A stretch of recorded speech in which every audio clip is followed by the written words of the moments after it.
We actually have something to like believe in because I feel like the football team was really lacking. So I think that maybe next year, you know, the basketball team will improve as well as the football team. But I think it was great that this year we had something, you know, because I feel like the sportsmanship and like everyone's like spirit on campus was kind of lacking. So it's great. And any changes for next year? If we had to bring somebody in, do we need a point guard or do we need a big man?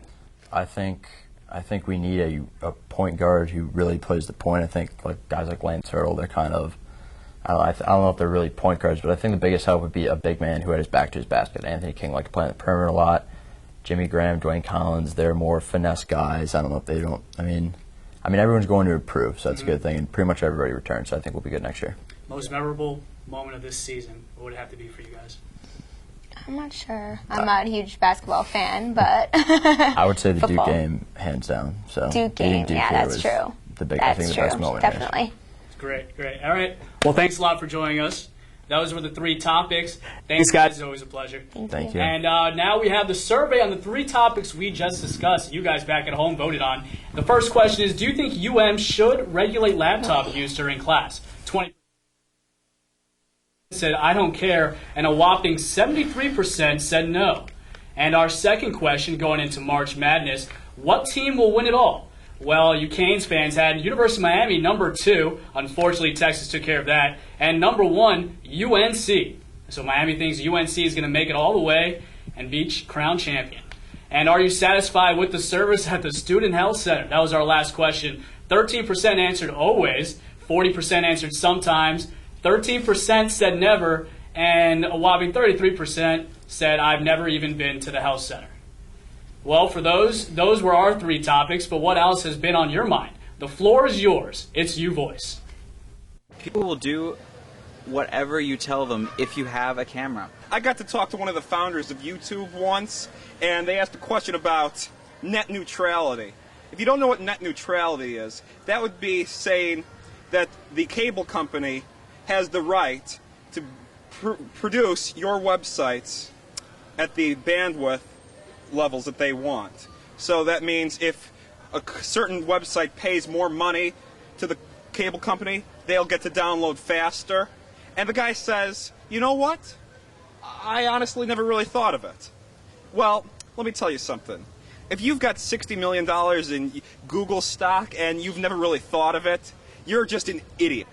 So I just recently went home to see the Spice Girls concert. I flew home for the weekend. It was amazing. Yeah, it was just pretty exciting. They're really cool. Everyone should listen to the Spice Girls. Girl power. Even though the Pats lost, dynasties never die. They're going to win next 2 more Super Bowls in 5 years. After the break, we get to know the new student government president in our spotlight. And we find out what University of Miami staple is leaving behind some good memories. All next.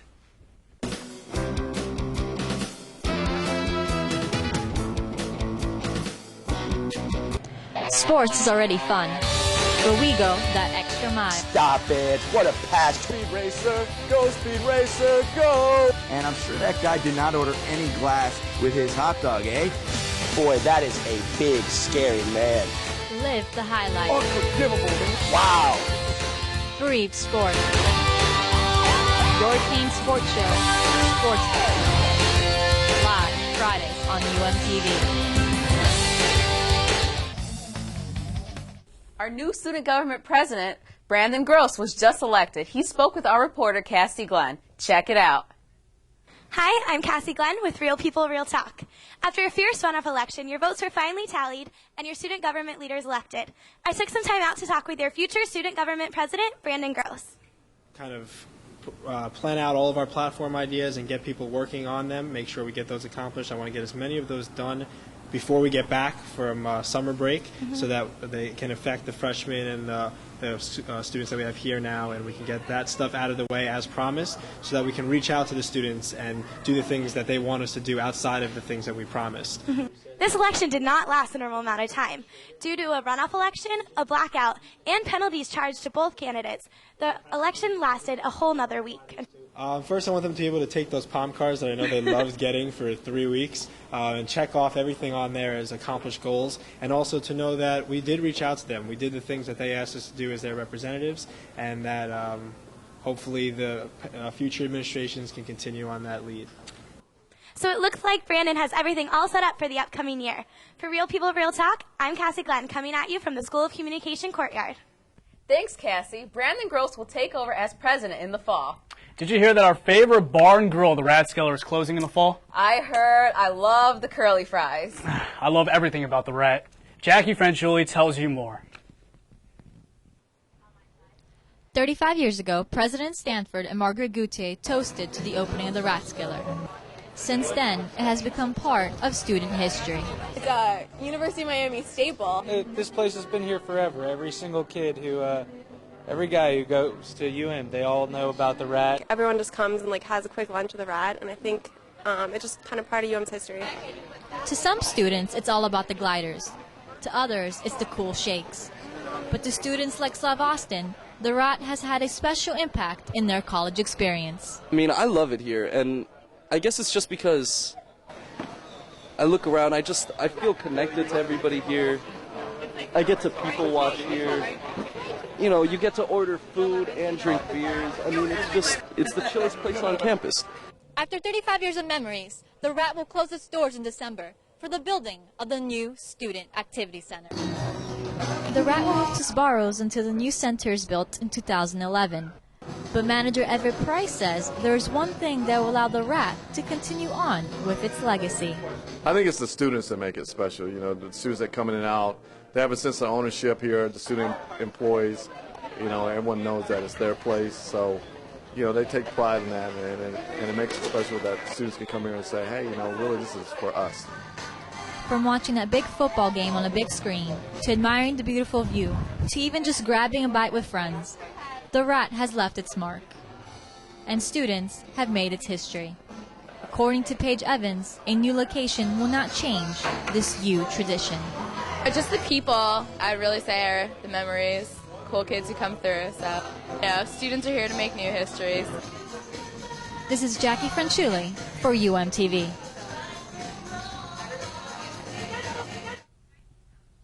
Thanks, Jackie. I'll definitely be going to the Rat as much as I can next fall. Now we turn our attention inside the classroom. Our very own Professor Roberts worked many years in media as a reporter, producer, and executive before coming to UM. I sat down and learned more about him. So tell me about your childhood. Where did you grow up? I grew up in a town called Port Chester, New York, about 30 miles north of New York City. I come from a very large family. My mother was one of 11, and my father was one of 5. My father was had a little furniture store. I was the youngest in the family. I had 2 older sisters. How did you choose to go into journalism? I don't know. I'm not kidding. I don't know. I was always interested in the news, and I was always a good writer. And I had a cousin who became a newspaper man for a while, and I thought that was kind of nifty. And so I went to journalism school. In this profession, you've met a lot of famous people. I have a picture right here. You with President Truman. Well, I was working for United Press International, the wire service, working midnight to 8 in the morning. And one thing that President Truman did every day was go for a walk early in the morning.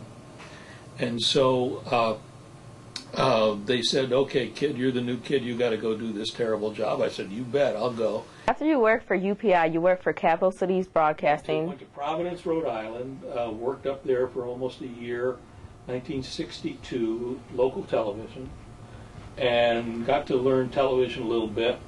I was single, and I was stupid, and I decided I was too good for Providence. And so I went to New York, and I started looking for a job. I'd interviewed at CBS several times by this time, and one day I got a call from them, and they said, we're looking for people temporarily. Are you interested? They said to me, this is a 6-week job. 6 weeks turned into 32 and a half years. I worked first as a reporter assignment editor. At that time, CBS News also did the local news in New York. So I was a local street reporter in New York. Then a documentary producer noticed me and brought me onto his unit as a reporter-producer. He then became the executive producer of the CBS Evening News with Walter Cronkite. And about a month later, I came back from lunch, and the guy who replaced him on that documentary